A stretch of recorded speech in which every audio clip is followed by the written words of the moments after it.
एक बार की बात है,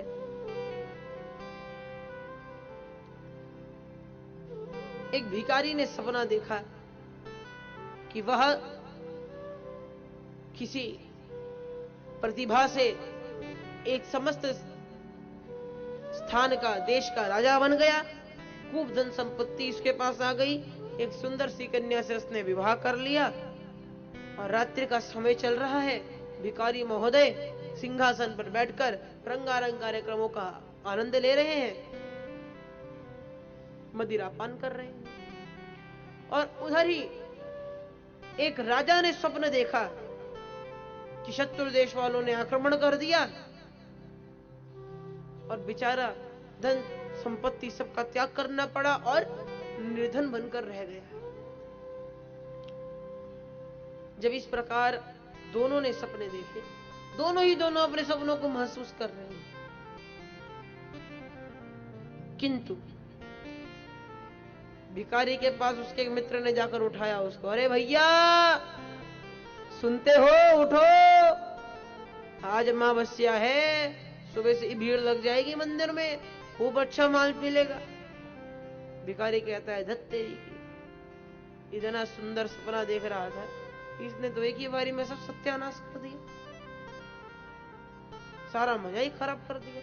और उधर राजा को जब उसकी पत्नी ने, सेवकों ने गिरदावली गाते हैं सुनाया, तो जो राजा कांप रहा था, ठंडी में भी गर्मी का उसको एहसास हो रहा था, वह राजा खड़े होकर देखा तो पसीने पहुंचे और देखा ओहो भैया राजपाट सब ठीक है, हम अभी भी राजा है। एक विद्वत वर्य लिखते हैं कि सपने होए भिखारी नृप और रंकनाथ पति होए, जागे लाभ नहानि कछु, तिमि प्रपंच जिय जोए। भिखारी को राजा बनकर कोई लाभ नहीं मिला और राजा को दर दर भटकते हुए किसी दुख का आभास तो हुआ, किंतु उसको कोई फर्क नहीं पड़ा। ये सब सपने की बात है।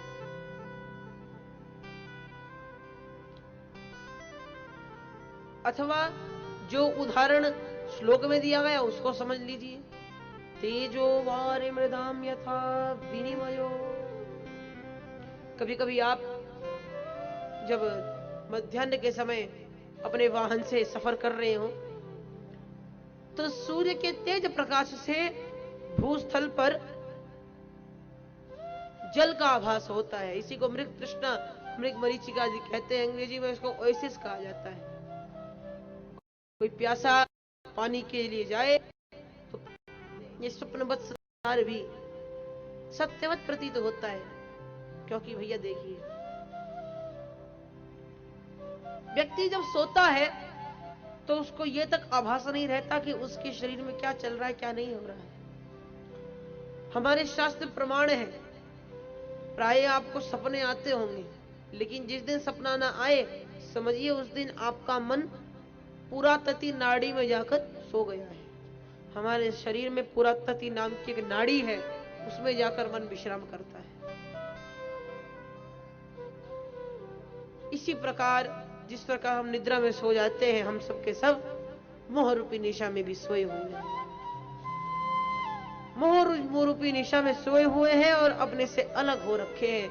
अपने को समझ नहीं पा रहे हैं कि मेरा क्या स्वरूप है, मैं क्या हूं। किंतु एक दिन जिनकी ये माया है, उन्हीं मायापति के प्रभाव से, उन्हीं माया के जो स्वामी है उनकी कृपा से एक दिन जब हमको भान हो जाता है, किस प्रकार भान होता है, सदगुरुदेव स्वयं हमारे यहाँ आते हैं और हमें ज्ञान देकर समझाते हैं कि मूर्ख तू क्या है और क्या समझा जा रहा है, क्या अपने आप को बनता चला जा रहा है। हमको घर की याद दिला देते हैं, फिर हम समझाते हैं मैं जो देख रहा था, मैं ब्राह्मण, मैं क्षत्रिय, मैं शूद्र, मैं आईएएस, मैं आईपीएस, मैं नेता, मैं अभिनेता, मैं कलाकार, मैं कथाकार, जिस सब का सब एक झूठा था, धोखा था, स्वप्न था। सत्य एकमात्र मेरी चिदानंद आत्मा है। शंकराचार्य जी महाराज लिखते हैं अहम निर्विकल्पो निराकार रूपो विभुर्व्याप्य सर्वत्र सर्वेन्द्रियाणाम् न चामे समत्वं न मुक्तिर्न मे यः चिदानंद रूप शिवोहम शिवोहम। न मे मृत्यु शंका न मे जाति भेद पिता नैव मे नैव माता न जन्म न बंधुर्न मित्रं गुरुर्नैव शिष्यः चिदानंद रूप शिवोहम शिवोहम। न पुण्यम न पापम न सौख्यम न दुःखम न मंत्रो न तीर्थम न वेदा न यज्ञा। अहम भोजनम नैव भोज्यम न भोक्ता चिदानंद रूप शिवोहम शिवोहम। न मे द्वेषरागो न मे लोभो मदो नैव मे नैव मात्सर्यभावः न धर्मो न चार्थो न कामो न मोक्षः चिदानंद रूप शिवोहम शिवोहम। न च प्राण संज्ञो न वै पंचवायु न वा सप्त धातुर्न वा पंचकोश न वाक्पाणिपादौ न चोपस्थ पायुः चिदानंद रूप शिवोहम शिवोहम। मनोबुद्ध्यहंकार चित्तानि नाम न च श्रोत्र जिह्वे न च घ्राण नेत्रे न च व्योमभूमिर्न तेजो न वायु चिदानंद रूप शिवोहम शिवोहम। जीव कोई और नहीं, एकमात्र चिदानंद स्वरूप परमात्मा है।